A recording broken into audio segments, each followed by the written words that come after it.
Hello everyone, today I'm going to give you an introduction into wood joinery. And what is wood joinery? Wood joinery is the art, to me, of putting two pieces of wood together to create a joint. So anytime any pieces of wood come together, like this, or like this, or like this, that is a joint.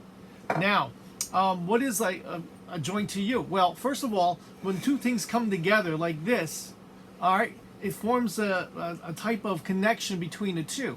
Now, your arm or your shoulder here has a joint in here, and you can see that when you move it, it actually works really, really well. It's very, very strong. It's very, very durable, and it has a function in it.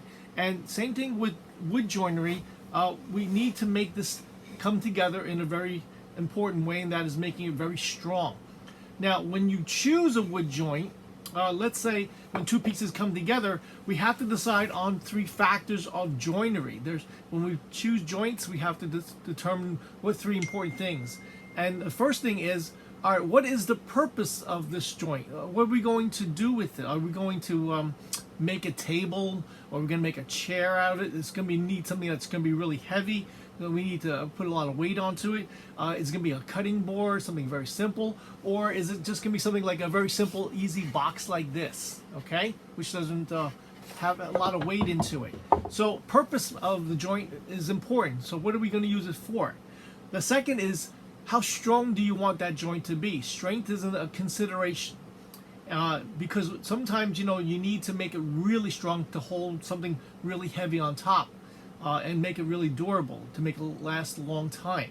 And the last thing is, when you choose a joint, you need to know how's it going to look, appearance, because sometimes it's going to be exposed. You're going to be able to see it. So remember, joinery has three considerations before you choose a joint. Again, you have to know the purpose of it, you have to know the strength of it, and also the appearance in choosing a joint. Now, I'm going to show you a few different types of joints today, but first of all, let me go over one very, very common joint, and that is what we call a butt joint.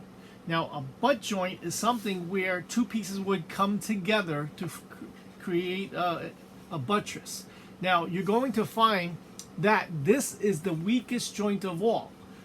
Because really, when we talk about joint, we actually talk about gluing surface. Now, end grain is the worst type of gluing surface there is, because when we put glue here, what happens is most of the glue will absorb into the end grain, and we lose a lot of adhesive. And when we put them together, there's only one holding spot, so there's only one place for it to fail. So you can see that if I put glue here and I put a nail or something, this is the only thing that will hold it together. And if that fails, then that's it. That's the end of it.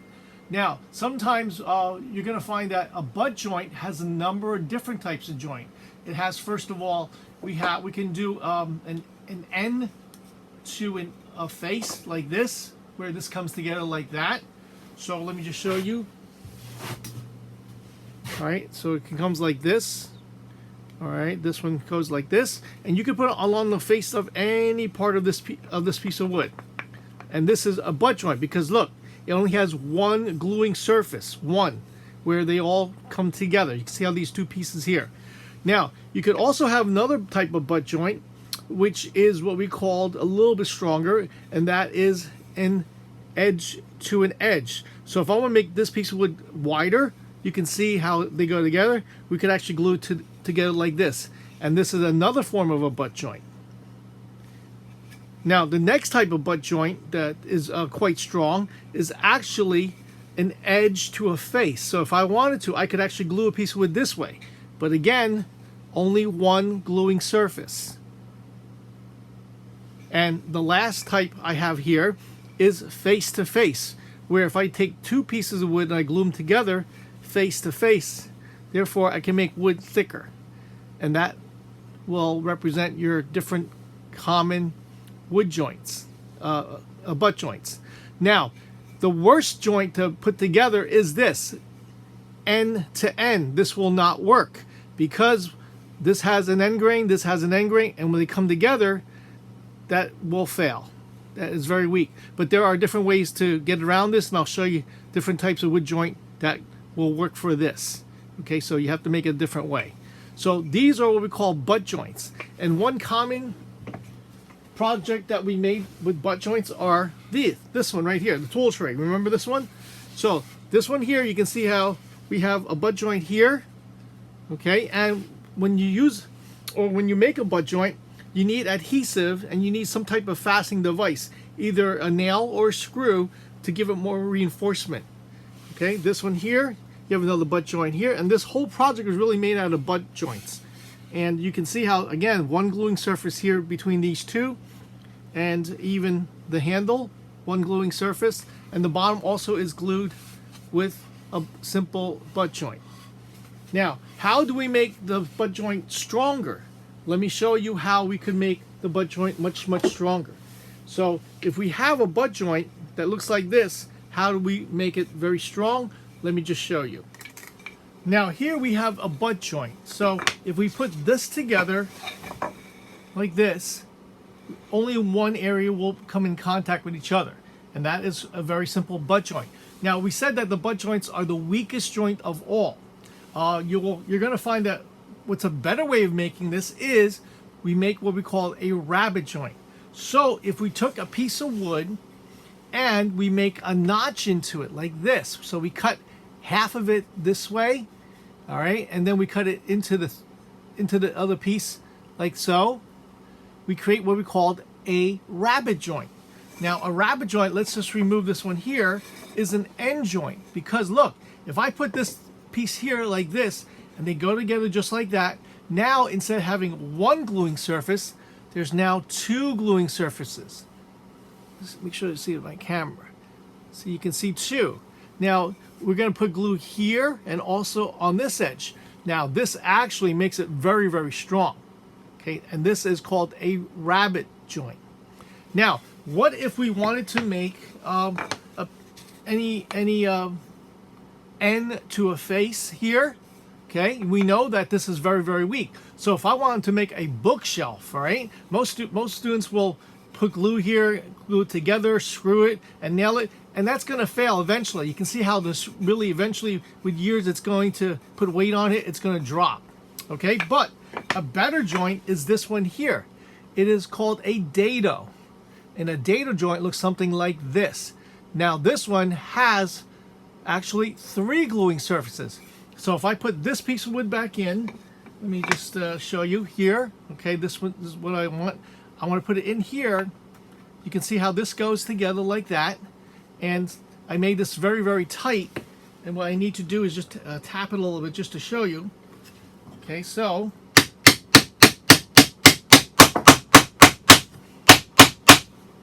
okay. Now we have what we call a dado joint. Now a dado joint has three gluing surfaces. Okay, it has the top edge, bottom edge, and now also the back will be glued up. You can see it. Now the dado is very strong.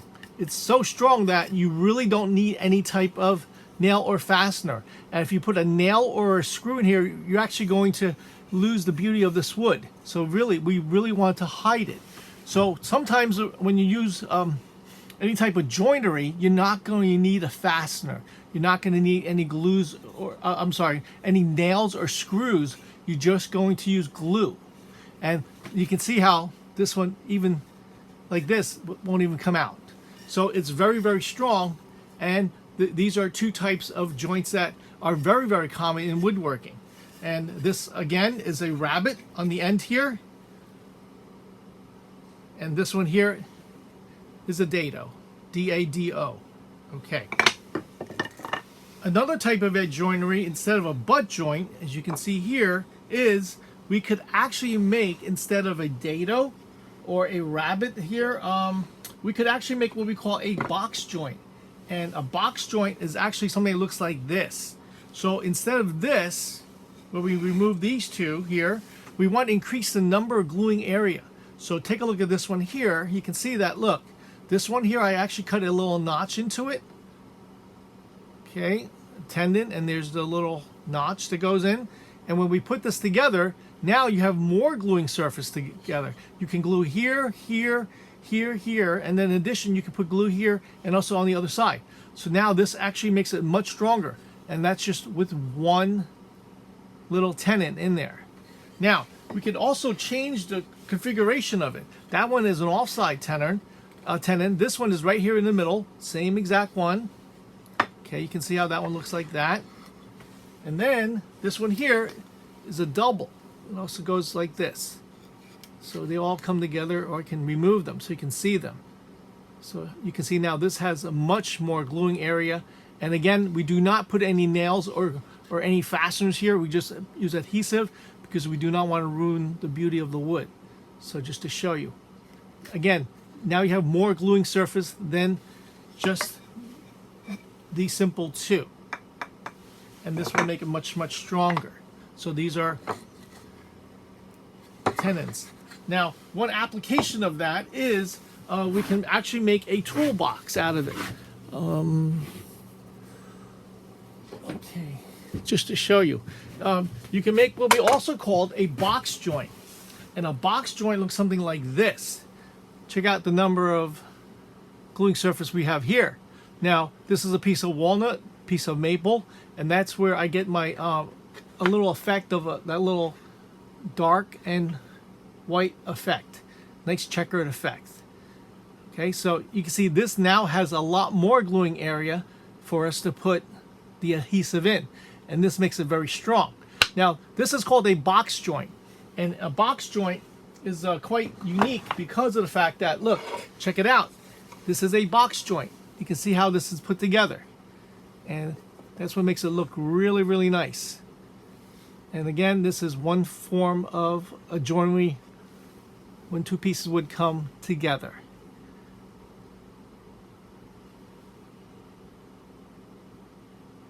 Another type of edge joint, instead of having a box joint, is you can actually make this into what we called a miter joint. So here you can see I have two pieces of wood. They are cut at a 45-degree angle, and when we put them together, they create this one seamless piece of construction. Now, this is what we call a miter joint. And a miter joint is very attractive because you're going to find that, look at this one here. There are no end grain. You don't see end grain at all when you put two pieces together. Here you can see the end grain of this piece of wood, and this one goes in here. But when you cut these two at a 45-degree angle, they come together, and this way eliminates the end grain. Now, this is a really, really good joint to make for boxes, for any type of end grain where you do not want it to be seen. And you can see that one variation that we can use this one for is actually to make a box that look like this. Now here is the same exact one. This here has these two pieces that come together. Okay, no end grain. And you can see how this is put here. Now this one is a box, and you can see how this one actually opens up. And you can see that little 45-degree angle here come right to the edge. And that's where you would use this to make any type of boxes. So this is a miter joint.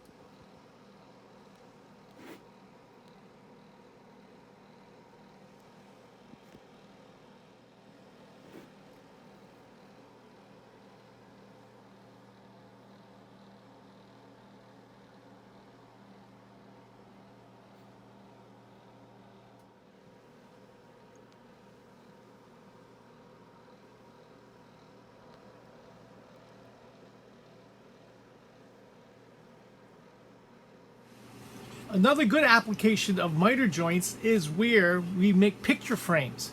Now, in a picture frame, you can see how these two come together, and when we make a picture frame, most of them have this type of joint. So when we make a picture frame, you can see that here you have a 45-degree angle, and the edges do not show any end grain. And picture frames are one application of using a type of miter joint. Now, there's also another type of miter joint that you could use to make it even better. And it's this one right here. And this one here is actually what we call a spline miter. Now, a spline miter actually is a regular miter joint, but we actually reinforce it by adding a spline in between it. And that gives us a really, really stronger joint. And this is a toolbox where, again, when we open it up, you can see how it looks something like that. But inside here, we have also a joint which looks like a rabbit and a dado in between here. So this is also used in what we call box making. And there you have the application of a miter joint with a spline.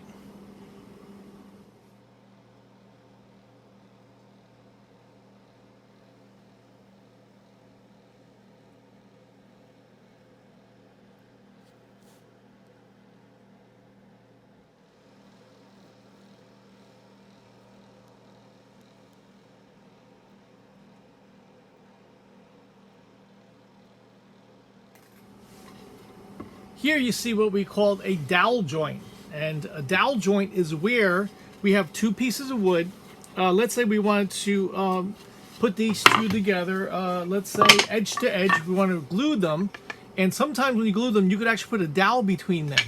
And here inside, I've actually drilled a dowel between them. I can't take this thing apart, but if I can take it apart, you'll see it. And then when you put it back together again, they actually will be glued in there. And so when we take this piece and we glue them together, you don't see the dowels anymore. It just looks like a regular butt joint, but it's reinforced with dowels. And this is called a dowel joint. Now, there are a number of different dowel joints that you can apply to, but this is the one I have just to show you. I'll show you those other ones later on.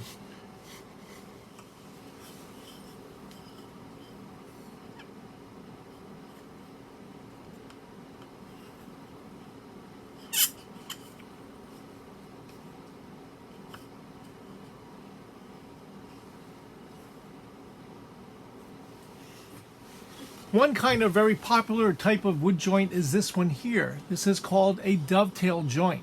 Now, on very, very fine furniture, you're going to be able to see this type of joinery where it looks like a dovetail right here onto the side and also all over here. You're going to find that dovetails are found commonly on high-end furniture. Most of the time, they use dovetails to make drawers. So if you have a dresser drawer at home, look at the side of the drawer and see when you pull it out, when you pull that drawer out, see if it has dovetails in it. And if it does have dovetails, that means that piece of furniture is made of very, very high quality. And this one here is a dovetail joint.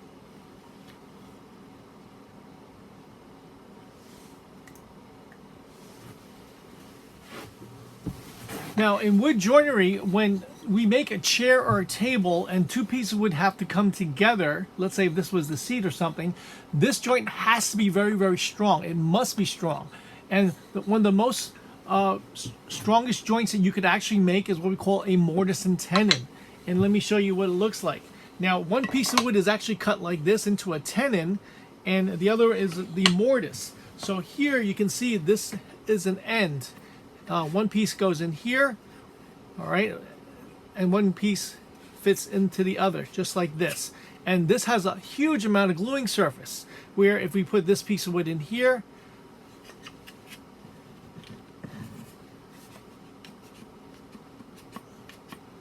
you can see how they both fit well together. Now, we actually make this a little bit longer, and then we can just trim off the outside edge. But you can see this actually makes it very, very strong compared to just a simple butt joint. This will fail. This will not work at all. But this will work much, much better. Now, another type of mortise and tenon joint is this one right here, where this piece comes in. It looks like a butt joint, okay? But when you take it apart,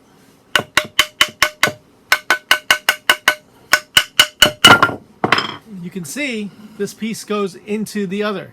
And this is the mortise, and this is the tenon.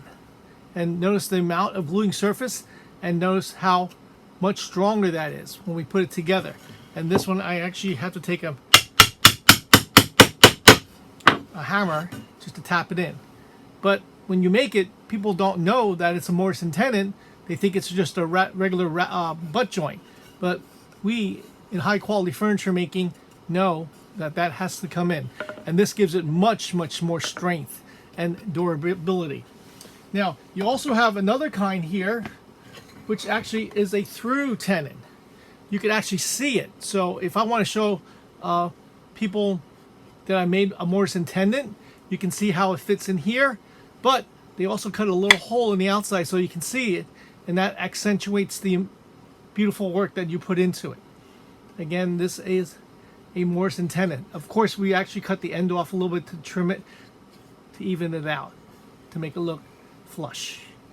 Okay, and these are very, very high strength furniture. Now this one here is a little different. Here you can see it's a regular tenon, through tenon, but on the other side, this piece here adds a little more appearance and decoration. I won't take it all out for you, but you can see how this piece actually goes right in.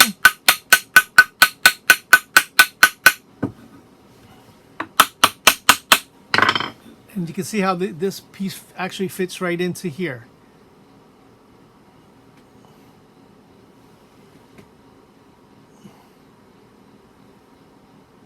And then when we put it together, it'll look like that.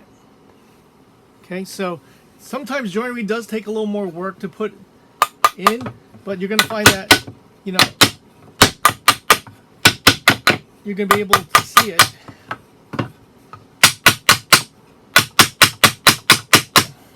It'll last 100 years, just to give you a little more. Okay, just put this one back here.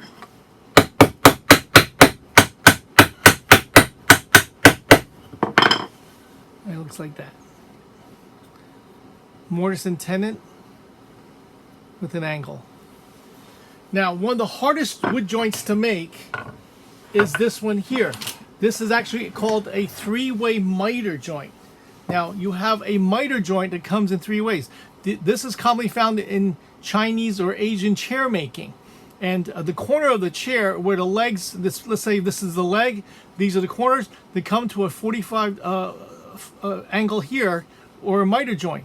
But this is very, very complicated because you have a tenon that goes through here and one goes right there. How is that made? Well, just to show you, you have to open it up a little bit. Let me just knock it out. Okay, just tap. One knocks it out. You can see how it goes in here. And there, it's a very, very complicated joint. And you have to make this piece here that goes through. That's one. And then these two pieces go in here. It's 2 and 3. And to reassemble it, you put it into like this. And then this one goes in here. Again, all you do is put glue in it. We tap it lightly.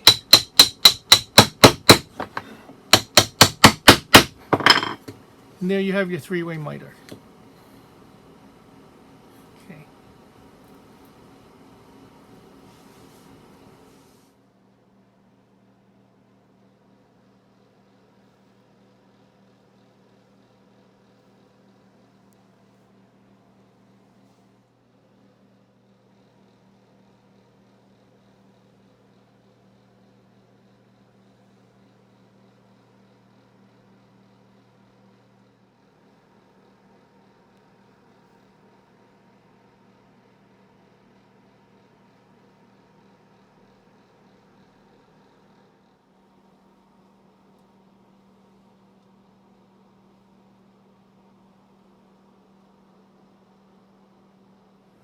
Thank you everyone for coming today. I hope you enjoyed today's lesson. Again, when you choose a wood joint, 3 considerations are: 1, the purpose of the joint. What are you going to use it for? A chair, table, a leg, or any type of just putting 2 pieces of wood together. The strength of it. Number 2, strength. How strong do you want it to be? Do you just want a simple butt joint, which is very weak, or you want something a little more stronger, which actually will give you more gluing surface? And number 3, appearance. Are you going to see the joint? Is it going to be visible? So if it's visible, you want really something that's very attractive.